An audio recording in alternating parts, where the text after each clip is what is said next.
Hi, hello guys, this is LP Jain, MP40 for spoken English classes, and in this video I am going to start how to read newspaper. So बहुत एक ऐसा चीज़ है जो जिसके बगैर आप कभी इंग्लिश सीख नहीं सकते, इंग्लिश न्यूज़पेपर रीडिंग करना नहीं सीख सकते, ठीक है। So in this video I am going to tell you that particular rule which is very essential for reading the newspaper. अगर आप इंग्लिश न्यूज़पेपर पढ़ना चाहते हो तो एक छोटा सा रूल है जो कि बहुत बहुत ज़रूरी है। तो देखिएगा, मैं आपको जो बताने वाला हूँ उस चीज़ को आप ज़रूर ध्यान से देखिएगा। अगर आपने ये जो चीज़ समझ ली तो आप इससे आप हेडिंग पढ़ना सीख सकते हो। इंग्लिश न्यूज़पेपर की हेडिंग आप इजीली पढ़ना सीख सकते हो। एक बार अगर आप हेडिंग पढ़ना सीख गए तो बॉडी में क्या है, बॉडी में क्या हो रहा है वो आपको इजीली पता चल जाएगा, ठीक है ना। तो बस आपको अगर न्यूज़पेपर पढ़ना सीखना है तो आपको सबसे पहले कुछ नहीं, सिर्फ हेडिंग पढ़ना सीखना है। अब हेडिंग में देखो वर्ब तो होती है, तो वर्ब अगर जो होगी आपकी वहाँ पे, तो उसमें वो वर्ब या तो आपकी वर्ब की फर्स्ट फॉर्म होती है या फिर वो वर्ब आपकी होती है वर्ब की थर्ड फॉर्म, ठीक है। ये ज़रूर एक नॉलेज की बात आप ज़रूर ध्यान रखिएगा, या तो वो वर्ब की फर्स्ट फॉर्म होती है या वो वर्ब की थर्ड फॉर्म होती है।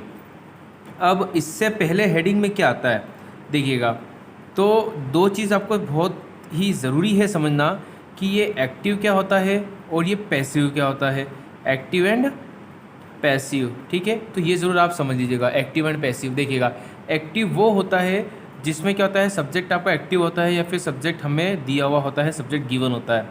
तो जिस सेंटेंस में सब्जेक्ट होता है वो आपका एक्टिव होता है।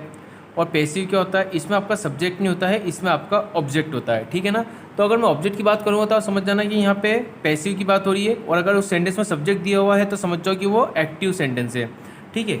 अब इसमें मैं आपको क्या समझाना चाह रहा हूँ कि वर्ब की फर्स्ट फॉर्म होती है हेडिंग में और वर्ब की थर्ड फॉर्म होती है हेडिंग में।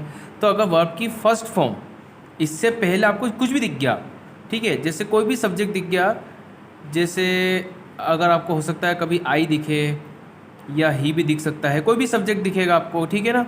या फिर ये वर्ब की थर्ड फॉर्म के पहले भी हो सकता है, यहाँ आई दिखेगा आपको, या ही दिख रहा है, या शी दिख रहा है, कोई भी नेम दिख रहा है, या कोई भी एक नेम दिख रहा है, नेम, ठीक है, नेम। तो आपको इससे समझना क्या है मैं ये बताना चाह रहा हूँ, तो ध्यान रखिएगा और ध्यान से ये चीज़ सुनिएगा। अब मैं आपको वो जो एक्चुअल रूल है वो डिस्क्लोज करने जा रहा हूँ।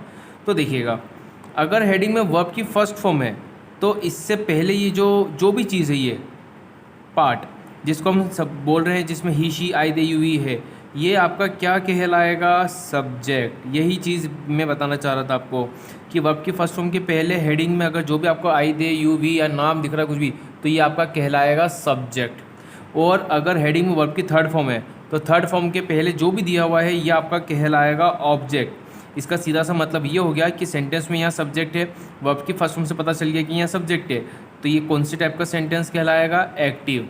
और वर्ब की थर्ड फॉर्म के पहले जो भी लिखा हुआ है, आई दे ही शी नेम, तो ये आपका क्या कहलाएगा, ऑब्जेक्ट। ये आपका ऑब्जेक्ट कहलाएगा, सॉरी, ये आपका ऑब्जेक्ट है। और अगर ये ऑब्जेक्ट है तो मतलब वो सेंटेंस आपका पैसिव कहलाएगा, ठीक है। अब एक्टिव और पैसिव में आपको ये समझना है कि होता क्या है। देखो, एक्टिव में सब्जेक्ट कोई काम करता है, कोई व्यक्ति होता है वो खुद काम करता है, और पैसिव में क्या होता है कि वो व्यक्ति काम नहीं करता, उसके ऊपर कोई काम होता है, ठीक है ना, उसके ऊपर कोई काम होता है।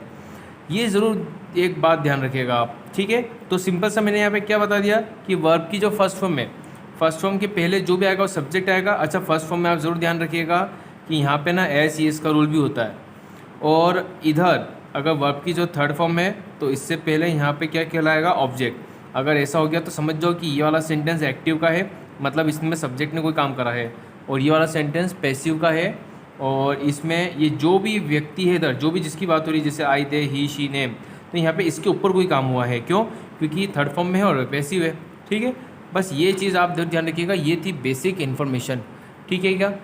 अब देखिएगा, चलिए मैं अब आपको कुछ एग्जाम्पल देके समझा रहा हूँ, आप वो एग्जाम्पल ज़रूर देखिएगा, ठीक है ना। देखिएगा, अब जैसे एक एग्जाम्पल है किल, किल वर्ड का यूज़ कर रहा हूँ मैं, ठीक है ना, किल, किल। तो देखो, अब यहाँ पे जैसे किल वर्ड का यूज़ हुआ है तो ये ही का यूज़ हो गया। अब यहाँ पे ऑब्वियसली देखो, अगर यहाँ पे एस ही प्रेजेंट का रूल फॉलो करते हैं हम, तो यहाँ पे एस यूज़ रहा है।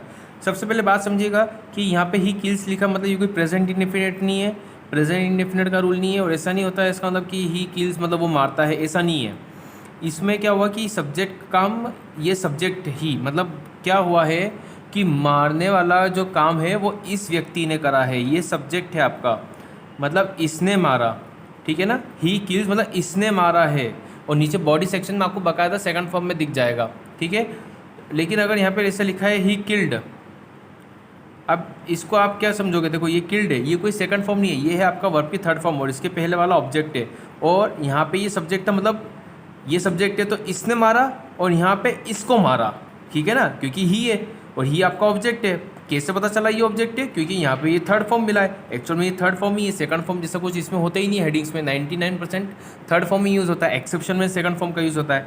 तो आप वो समझ जाओ कि ये थर्ड फॉर्म है, मतलब ये ऑब्जेक्ट है, मतलब पूरा सेंटेंस पैसिव का है। पैसिव में क्या होता है, ये शुरुआत ऑब्जेक्ट से होती है, और ऑब्जेक्ट से शुरुआत होती है, इसका मतलब मारने वाला जो काम हुआ है वो इसके ऊपर हुआ है, ये मर गया है। यहाँ पे इसने मारा, यहाँ पे ये मर गया, ठीक है ना। इसमें क्या हो रहा है, ही जो है ना, ही ने मारा, ही ने मारा, ठीक है ना। और यहाँ पे जो लिखा है ही को मारा, ये जो भी है ना ही, इसको भी ही कर दो कैपिटल में, ही को मारा, ठीक है ना। ये इस तरीके से आप समझना, ही को मारा। तो जब इसके ऊपर कोई काम हुआ है तो ये वही ऑब्जेक्ट हो जाएगा और आपका वो पैसिव कहलाएगा। तो ये होती है हेडिंग। अच्छा, जब नीचे बॉडी में आप जाओगे देखोगे तो बॉडी में आपको नॉर्मल जो ग्रामर का एक्चुअल रूल होता है ना, वही आपको फॉलो करने को मिलेगा, ठीक है। तो ये तो आपका बेसिक इंट्रोडक्शन पूरा हो गया है। अब अगली जो वीडियो आएगी आपको, उसमें मैं आपको क्या बताऊंगा, उसमें मैं आपको न्यूज़पेपर की जो हेडिंग्स है वो पढ़ना सिखाऊंगा, और ये जो भी चीज़ मैंने सिखाई है इसका आपको वहाँ पे पूरा प्रैक्टिकल मिलेगा, ठीक है। सो इस वीडियो को 2 बार 5 बार 10 बार अच्छे से देखिएगा, और अगर आपको नहीं समझ में आया है तो आप मुझसे फिर पूछिएगा, मैं आपको फिर से समझाऊंगा, ठीक है ना। क्योंकि न्यूज़पेपर पढ़ना, if you want to read newspaper, so आपको इस रूल को अच्छे से समझना होगा। नहीं समझ में आ रहा है तो मुझे वापस बोल लीजिए, let me know in comment box, again I will teach you in a different way, in a different manner, ठीक है। So this is it in this particular video. So guys, if you like the video, please subscribe my channel and be ready for spoken English classes. Okay, thank you guys.